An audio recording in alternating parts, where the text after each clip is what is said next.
Bilasizmi, nima uchun Dolce Gabbana'ni atirlarini yaxshi ko'raman? Hozir sezoni keldi. Ayni o'sha bahor yoz oylariga ishlab chiqaradigan parfyumlari dunyoni o'sha hayron qoldiradigan parfyumlari. Bizni parfyumimiz bu Light Blue nabori hisoblanadi. Light Blue och ko'k degani inglizchada tarjima qilganda. Bu brend 2008-yilda dunyodagi eng zo'r parfyum nominatsiyasi birinchi o'rin olgan. Bemalol ko'rishingiz mumkin. Parfyumning o'zining 100 talik varianti hamda gel dusha va alkogolsiz 75 grammlik o'sha stik variantdagi dezodorant bo'ladi. Hammasini qo'shib ishlatish hammaga ham nasib qilavermaydi. Dolce Gabbana o'zini обычный korobkalarida haqiqiy Italiya mahsuloti hisoblanadi.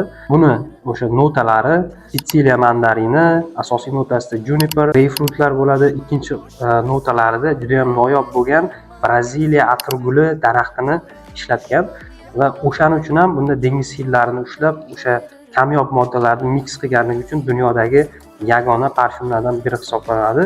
Dolce Gabbana bu narsalari bu yildan chiqishni boshladi. Ayni boshqa kolleksiyalarda buni ko'rmaganmiz. Ayni mana bularni 350 mingdan donasini, buni esa 250 mingdan sotilgan, lekin O'zbekiston hududida buni topish juda ham qiyin, deyarli topilmaydi.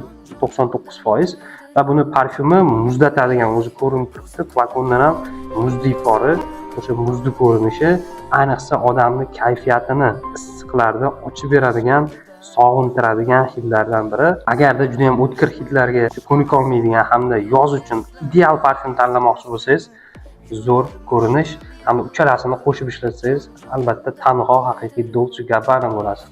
Bemalol buni direktga murojaat qilib, narxini solishtirib ko'ringlar.